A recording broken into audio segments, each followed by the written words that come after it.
My wife and I were on vacation for our first anniversary, but while I waited for our return flight at the airport, she sent me a message saying she regretted marrying her second option and asked me to go home alone because she couldn't keep up the act. After 2 weeks, she called me in tears. After reading this notice I left when I moved out, and OMG, she certainly didn't see a twist coming. Our first anniversary trip had been my dream. A beachfront resort, candlelit dinners and uninterrupted time together. It felt like the perfect way to celebrate the year we had spent building our life as husband and wife. I had planned every detail right down to her favorite wine for the sunset toast. She seemed happy, or at least I thought she was, but now looking back there had been signs, subtle ones. She wasn't her usual self during the trip. She kept checking her phone, brushing off my attempts to hold her hand during our walks and spending far too much time staring at the ocean instead of talking to me. I chalked it up to work stress. She always told me I overthought things, so I convinced myself I was imagining the tension. Our last day was quieter than I expected. I had hoped for one more romantic dinner, but she suggested we stay in and order room service. She barely touched her food and kept glancing at me as though she wanted to say something but couldn't find the words. I thought she might be planning a surprise, perhaps a gift or some heartfelt gesture to end the trip on a high note. When we got to the airport, she suddenly excused herself to grab a coffee. I sat at the gate scrolling through my phone, already dreading the grind of life waiting for us back home. My phone buzzed. It was a text from her. I almost smiled thinking she was being cute, messaging me from a few steps away, but when I opened it, my world stopped. She wrote that she couldn't keep pretending anymore, that she regretted marrying me because I wasn't her first choice and she had settled for her second option. She said she was sorry but it wasn't fair to either of us to keep living a lie. She wasn't coming back with me. She told me to go home alone and that we'd talk later when she was ready. My heart raced. My breath caught in my throat and the bustling sounds of the airport blurred into a dull roar. Was this a joke? A cruel prank? I frantically looked around expecting to see her watching me, waiting to say it was all a mistake. But she wasn't there, she had left. I reread the text hoping I had misread it, but no, the words were right there glaring at me, ripping my heart to shreds. My hands trembled as I tried calling her but it went straight to voicemail. The woman I had vowed to love and cherish for the rest of my life had just abandoned me at an airport without a single shred of decency to explain herself face to face. I sat there staring at my phone, willing her to reply, to call back, to say anything that made sense of what just happened. Passengers walked around me oblivious to the emotional wreck sitting among them. My flight was called and I mechanically got up, dragging my carry-on as though it weighed 1,000 pounds. The flight attendant smiled as I boarded but I could barely manage a nod. The seatbelt felt suffocating as I sank into the seat by the window. My tears threatened to spill but I refused to give them the satisfaction. I clenched my fists, my mind spinning with disbelief and questions. How could she do this? Why now, after a year of marriage? And why call me a second option? What did that even mean? The plane took off and I stared out at the clouds, my tears finally escaping in silent streams down my face. I wanted to scream, to cry out at the injustice of it all, but instead I sank deeper into myself. Memories of our relationship played like a cruel montage in my mind. The way she had proposed to me, the laughter we shared during our honeymoon, the promises we made, had it all been fake? Had she been faking every smile, every kiss, every I love you? Mid-flight, I broke. I opened my phone and typed a message. Why? Why are you doing this? The reply came almost immediately, cold and detached. She said she was tired of pretending to be someone she wasn't, that she had tried to make it work but couldn't force feelings that weren't there. She admitted she married me because I was safe, dependable and easy to please, but I wasn't the man she truly wanted. She said she thought she could grow to love me but she was wrong. My stomach churned as I read her words. I felt humiliated and discarded like I was nothing more than a placeholder. Safe and dependable, that's all I was to her? I typed back furiously asking who this first option was. Had she cheated on me? Was this about someone else? She didn't reply. By the time we landed I was numb. My heart felt like a hollow shell and my mind was clouded with anger and despair. I didn't even bother trying to call her again. I knew there was no point. She had made her decision. The woman I had trusted with my heart had ripped it out without a second thought. I arrived home to our empty house, though it didn't feel like home anymore. Every corner of it was a reminder of the life we had built together, or rather the life I had built while she pretended. Her shoes by the door, her favorite coffee mug on the counter, the framed wedding photo on the mantel. The framed wedding photo on the mantel, they all mocked me with their presence. I wanted to scream, to throw something, to destroy the reminders of her, but I didn't. Instead I sat on the couch, staring at nothing, letting the weight of her betrayal crush me. I spent that night replaying her words in my head, trying to make sense of what she had done but no matter how many times I turned it over. The conclusion was the same, I had loved someone who never truly loved me back. And now I was left to pick up the pieces of a life shattered by her lies. Update 1. I didn't know what to do. Should I wait for her to come back? She eventually would, right? The silence of the house was unbearable. It wasn't the comforting quiet I'd once loved, the kind where I could hear the soft of our lives together. Now it was oppressive, a void echoing the betrayal that had shattered everything I thought we had. I wandered through each room like a ghost. Every piece of furniture, every photograph on the wall reminding me of the life I had built with her, the life she had so easily walked away from. Her clothes hung neatly in the closet, her favorite watch lay on the nightstand and the bathroom still smelled faintly of her perfume. I wanted to hate her, to despise the woman who had turned my love into a cruel joke, but I was hollow, I was drained. For days I barely ate or slept. My body moved on autopilot while my mind replayed every conversation, every decision, every moment I had shared with her. I kept asking myself the same question, how could I have been so blind? The answer was as devastating as the question. I loved her too much to see the reality, or maybe I didn't want to see it. By the third day the initial fog of heartbreak began to lift, replaced by a simmering anger. She had left me to deal with this mess while she disappeared, probably convincing herself that she was the victim of a loveless marriage. I wasn't going to let her define the narrative. I wasn't going to stay and wallow in a house that no longer felt like home, so I made a plan. It took me a week to sort everything out. I boxed up my belongings, separating what was truly mine from the things we had bought together. Packing felt therapeutic, like I was reclaiming pieces of myself that I had given away too freely. Her things I left untouched, let her deal with the empty shelves and the void where my presence used to be. I also arranged to end the lease. The house had been a rental we'd chosen together during our early days of marriage. It felt fitting to leave it behind, to start fresh, somewhere that didn't carry the weight of her lies. I contacted the landlord and scheduled the move-out notice to align with my departure. Finally, I sat down to write. The letter wasn't easy to write. Every word felt like dragging a blade across my heart, but I knew it had to be done. I needed to say my piece to make her understand the gravity of what she had done, not just to me, but to the person I had been before her. I started by telling her I was leaving, not just the house, but the marriage. I wrote about the sacrifices I had made, the love I had poured into her and the trust she had shattered with a single text message. I told her how dirty it felt to be discarded like an afterthought, to be labeled her second option as though I was some consolation prize for her failed fantasies. Then, I addressed the man I suspected was her first option. It didn't matter if he was real or just a ghost from her past. I wanted her to know I had sensed his presence in the shadows of our marriage. I reminded her that while she had been chasing an illusion, I had been building a life for us, a life she didn't deserve. The twist came at the end. I revealed that while she thought she was walking away on her terms, I had already taken the first step. Along with the letter, I enclosed 2 official notices, one for our divorce and one for the house vacancy. The lease was ending in a week and she would have to deal with the logistics of finding a new place and shifting out. I didn't care where she went. It wasn't my problem anymore. I signed the letter with not just anger and bitterness but also with the quiet dignity she had tried to strip from me. I didn't want to be a man who put a woman's needs above his own. On my final day in the house I left the letter on the kitchen counter way down with the pieces of her favorite coffee mug, a small ironic touch that gave me more satisfaction than I expected. I looked around the house one last time. It was just a shell of the marriage I was leaving behind. I locked the door and walked away without looking back. Update 2. Leaving the house felt like shedding skin that no longer fit, but it didn't make the wounds hurt any less. The first night in my new tiny apartment was unbearable. The walls seemed to close in on me and the silence was far from comforting. It only amplified the chaos in my head. I spent hours lying on a mattress I had dragged in from a discount store, staring at the ceiling and wondering if I had made a mistake by walking away. But then I pushed myself up. There was a flicker of clarity. I didn't need to tiptoe around the shadows of a failed marriage. I didn't have to wonder if my wife's distant gaze meant she was thinking about him. This space was mine, however small, however imperfect. And it was a start. I knew the landlord, he owned a bakery, and he was nice enough to let me move in on such a short notice. At least, I wasn't entirely on my own.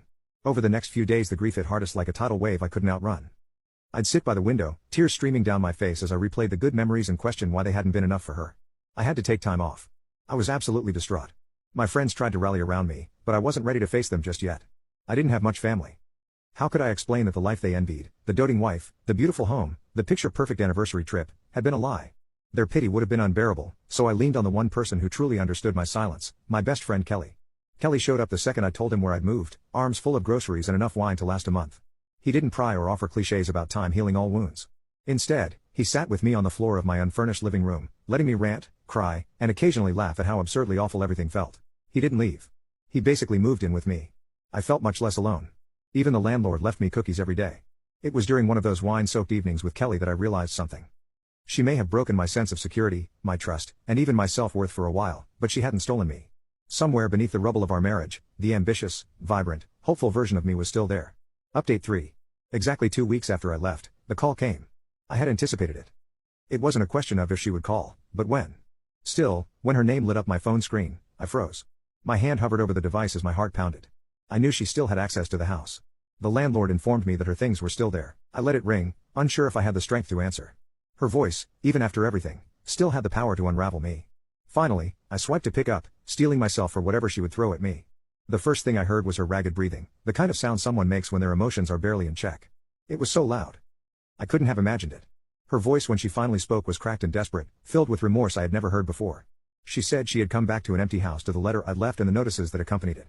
She sounded stunned as though she hadn't believed I was capable of walking away until she saw the evidence in front of her.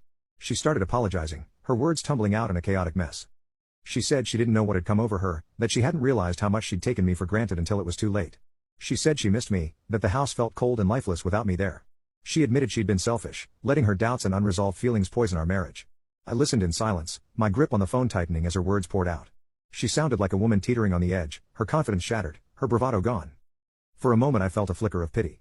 This was the woman I had loved, the one I had dreamed of spending my life with, but then I remembered the text she sent, the callous way she had discarded me at the airport like luggage she no longer wanted to claim. She said she was willing to do whatever it took to fix things, that she couldn't stand the thought of losing me. Her voice broke when she said my name, pleading with me to give her a second chance. A lump formed in my throat, but it wasn't enough to drown out the anger, embarrassment and shame I felt for choosing her as a life partner. I interrupted her, my voice steadier than I expected. I told her I had already filed for divorce, and as she could see I was serious about it. When she finally spoke, her voice cracked. She asked why I hadn't told her, why I hadn't called or texted her about this, why I hadn't given her a chance to prove that she could be better. Her tone was accusatory, as if I were the one at fault for giving up too soon. I didn't hold back. I told her I had spent years giving her chances, sacrificing my own happiness for the sake of a marriage she had treated like an obligation. I reminded her that while I had been planning our future, she had been living in the past chasing a fantasy that didn't include me. Her tears and apologies couldn't undo the damage she had caused or erase the words she had so carelessly said that day at the airport. She kept pleading. She promised that things would be different this time, that she would go to therapy, and that she would do whatever it took to make me happy. She said she hadn't realized how much I meant to her until she saw the house stripped of my presence, until she read my words and felt the weight of what she had lost. The temptation to believe that she could change didn't overpower how I felt at the airport. I thought about the nights I had spent crying alone, the humiliation of being abandoned so publicly, and the endless compromises I had made for a woman who never once met me halfway. I asked her if she knew how I felt when she abandoned me at the airport. I told her she could have told me face to face. I yelled at her that the whole airport scenario didn't have to happen at all. I said I was done. The rawness in my voice seemed to shock her. I said that while I still wished her the best, not really, I wasn't interested in being part of her redemption story. I didn't want to be the man who stayed, the man who forgave, the man who bent until he broke. I deserved better than that. There was a long pause before she asked, almost in a whisper, if we could meet in person to talk. She said she needed to see me to explain herself properly, to show me how much she regretted her actions. I hesitated. I wanted to see the pain on her face and feel the satisfaction of knowing she finally understood what she had lost. But I knew that meeting her would only drag me back into the chaos I was trying so hard to escape. I told her I would think about it, though we both knew my answer was already no. I told her I would meet her for legal obligations though. When the call ended, I sat in the quiet of my apartment staring at the phone in my hand. I had thought her remorse would bring me closure, that hearing her beg for forgiveness would heal some of the wounds she had inflicted, but instead I felt nothing. Her regret didn't undo what she had done and her tears didn't lessen the pain I had endured. I poured myself a glass of wine and stood by the window watching the city lights twinkle in the distance. I didn't need her to have a happy ending. I promised myself I would never give up on it. Update 4. Kelly continued to be my rock, showing up unannounced with coffee or dragging me out for impromptu dinners. One night as we shared a plate of nachos at our favorite diner, he told me I seemed different, maybe a little happier than before. It had been 2 months after I left. I received a message from her. My lawyer helped me deal with her mostly and there wasn't much to split. I should have at least married rich if I had to deal with so much trauma. Crying on a cruise didn't seem too bad. The message said she had accepted the divorce and was signing the papers. She thanked me for the years we had shared before marriage and after and admitted that she had been wrong to take me for granted. She said she hoped I would find the happiness I deserved. I sent a short reply, thanking her for her honesty and wishing her the best. It wasn't forgiveness exactly, but it was my way of letting go. Days passed and life carried on. While scrolling through social media I saw a post that made my heart stop. It was on her account. The man she had once chosen over me. She had tagged him in a picture, a blurry shot of them at a bar with a caption that made my stomach churn. Some things are worth waiting for. I couldn't help but laugh. It wasn't a bitter laugh but one of genuine amusement. After everything, after all her tears and apologies, she had gone back to him. The irony was almost poetic. This was her pattern, her way of filling the voids in her life with people she didn't know how to value. It wasn't about me or him. I closed the app and turned my attention back to my day. There were better things to focus on in life. Update 5. 2 days after I saw the picture of her and her ex, my phone rang again. Her name flashed on the screen and for a brief moment I considered ignoring it. I'd already closed the door on that chapter of my life. What more could she possibly have to say? I thought, let's get it over with. Her voice was shaky when I answered as if she'd spent hours working up the courage to call. She started by asking how I was, but I could hear the hesitation in her tone, the way she struggled to sound casual when her desperation was practically oozing through the phone. She said she wanted to talk about the divorce and that she wasn't ready to give up on us. I let out a short laugh. More incredulous than amused, I asked her what had changed since her last message, the one where she so graciously accepted the divorce. Her answer came in a rush, words tumbling over each other as she tried to explain. She said she'd made a mistake by letting me go, that seeing me leave had made her realize how much she needed me in her life. I interrupted her saying that it didn't look like she meant it. She caught on immediately. She said the picture with her ex meant nothing, that it was just a night out with an old friend and people were reading too much into it. She claimed she was still in love with me, that she couldn't imagine the future without me. I let her ramble, my silence fueling her desperation. Her voice cracked as she begged me to reconsider and to give her one more chance.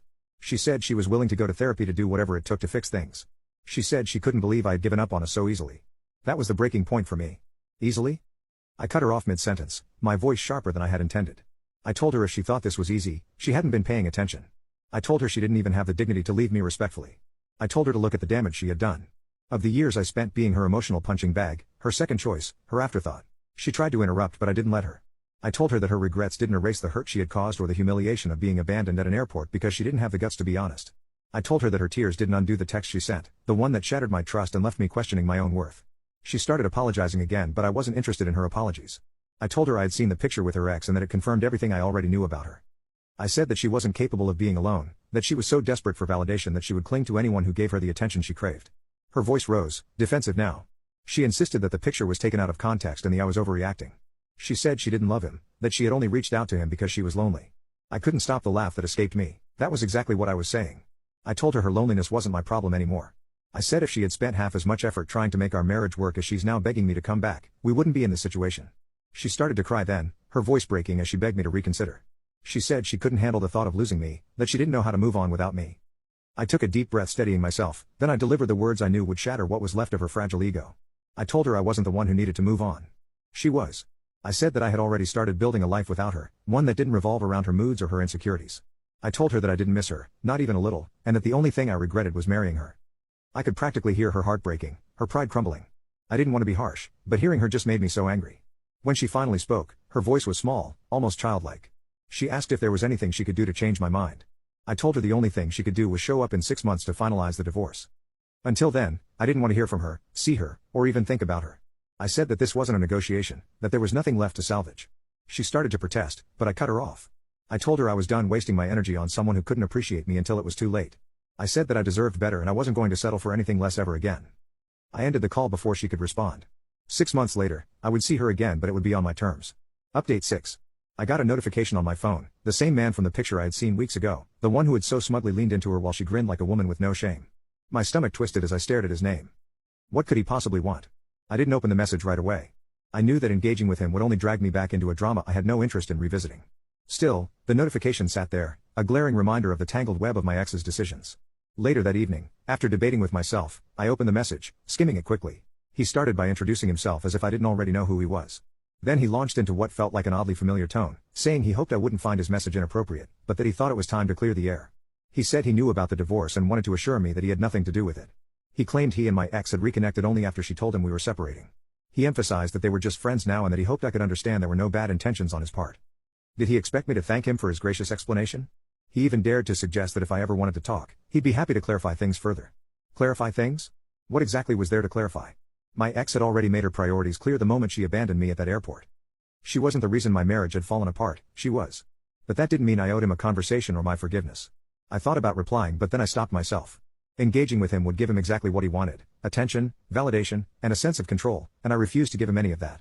Instead, I deleted the message, blocking his profile immediately after. My silence was my answer. The next day I mentioned it casually to Kelly, who rolled his eyes so hard I thought they might get stuck. He said the ex's reach out was just a cheap attempt to absolve himself of guilt or to add more fuel to the fire. Kelly reminded me that my silence was the best response and I knew he was right. After that, I put the incident out of my mind. I had wasted enough time on people who thrived on chaos and attention.